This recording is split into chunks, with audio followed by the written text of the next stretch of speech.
Welcome to the deep dive. Okay, so Singapore's recent general election. Well, it threw up some pretty unexpected results, didn't it? It certainly did. A lot to unpack there. Yeah, exactly. I mean, you had numerous opposition parties contesting, but in the end, only the Workers' Party actually secured elected seats. That's right. They were the only ones. And perhaps even more, well, striking, was the Progress Singapore Party, the PSP. People are calling their result very shocking. Uh-huh. Losses right across the board for them. They even lost their NCMP seats. Which is quite a turnaround from 2020. And it wasn't just the PSP either, was it? Yeah. We saw this broader trend. Record deposit losses for several other opposition parties, yes. So that's what we want to dig into today. What's really behind these results? What factors were driving things? And what might it signal, for Singapore's political landscape going forward? Exactly. It's not just about the winners and losers, but trying to understand the deeper currents here. A fascinating picture, definitely. So if we start with the PSP.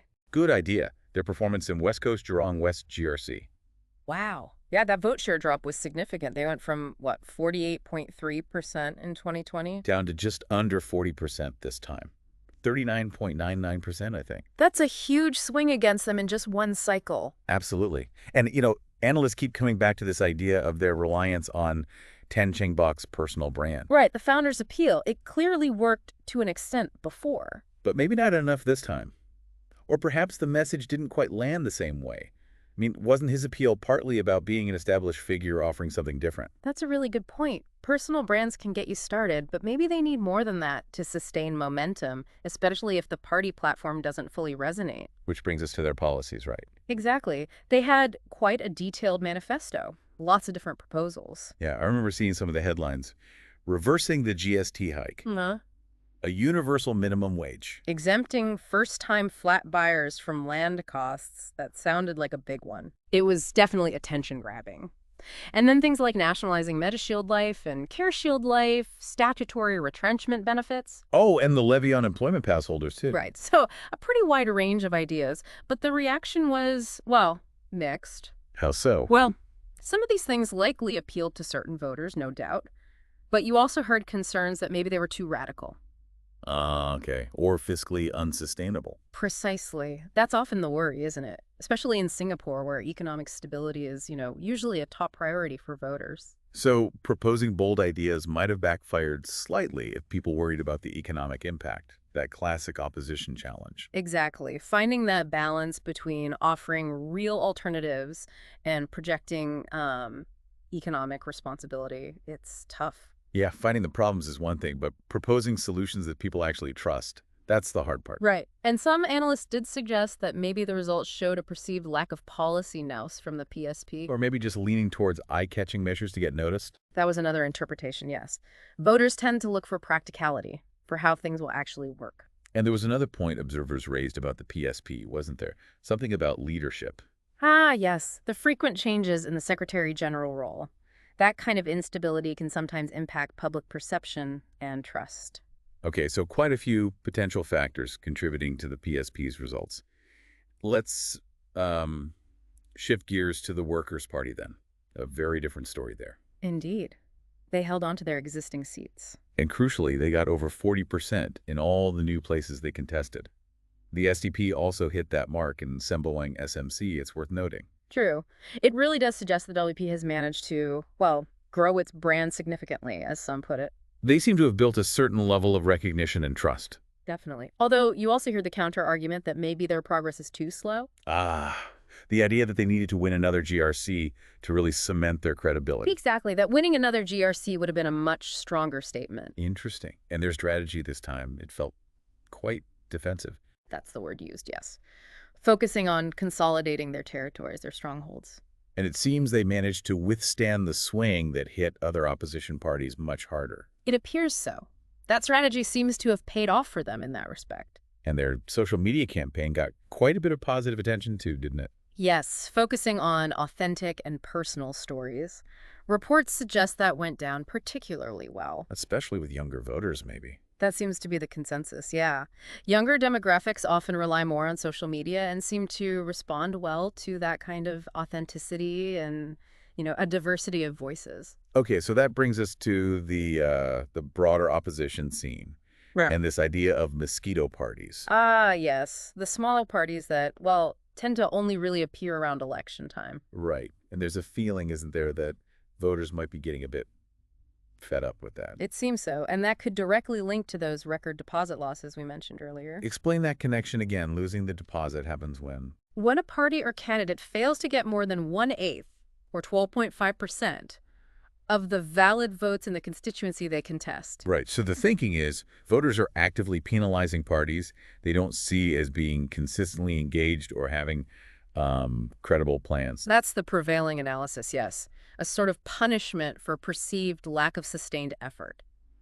The National Solidarity Party, the NSP, was often cited as an example, with some very low vote shares. And didn't the timing and content of some manifestos also play a role? Potentially, yes. Some parties released theirs quite late, and there were criticisms about a lack of concrete plans. Like the NSP again. Right. Weren't their proposals described as mostly motherhood feel-good statements? That description was used, yeah. Lacking specific, actionable policy details, according to some critics. So it really throws the whole strategy for smaller parties into question, doesn't it? It does. Some analysis suggests maybe their only real role now is in contesting GRCs that might otherwise go uncontested. Because just relying on the anti-Pete vote to save your deposit, that's not working anymore. It seems that strategy is no longer viable on its own, yeah. Voters seem to want more. Okay, let's look at the other side of the coin then. The PAP's victory. What does that tell us about voter sentiment? Well, one basic point is that maybe a lot of Singaporeans feel they are actually doing reasonably well. So the incentive to vote for change, or even just for checks and balances, is perhaps lower for them. It could be a secondary concern for many if they feel their basic needs and aspirations are being met. Stability often trumps other considerations. And that ties into the flight to safety idea. Exactly, particularly with all the global unease and economic turbulence around, voters might just prefer continuity and perceived stability. The PAP definitely played on that, warning about losing experienced ministers and future leaders. That's standard messaging, but it likely resonated. And it's quite significant that PM Lawrence Wong didn't see that typical drop in vote share that sometimes happens with new PMs. Right. He bucked the trend. That suggests a quite strong support for the new leadership, doesn't it? It certainly indicates a good level of confidence from the electorate in the transition. And it also continues that pattern, doesn't it? The PAP managing to avoid the opposition, making gains in 2 elections back to back. Yes, they seem quite adept at sort of consolidating after any perceived setback in a previous election. It's also interesting thinking about the online chatter before the election. Places like Reddit. Uh-huh. There seemed to be a lot of expectation for a much stronger opposition showing online. Yeah, it felt quite disconnected from the final results, didn't it? Maybe highlights a gap between online sentiment and, the broader ground reality. That's often the case, isn't it? Online spaces can be echo chambers sometimes, not always reflecting the full spectrum of views. You really need to look beyond that. Definitely. And just to circle back and underline it, those record deposit losses for multiple opposition parties, that's a really concrete outcome. It really is. It just highlights the massive challenge for parties that don't connect, don't get that minimum threshold of voter support, that 1/8 of the vote. It reinforces that idea that voters are making choices, perhaps more discerning ones. It seems that way. Simply showing up isn't enough. Voters appear to want consistent engagement, credible plans, a reason to vote for a party, not just against another. Okay, so summing things up, GE 2025 leaves us with, well, a pretty clear picture in some ways. The Workers' Party solidified as the sole elected opposition.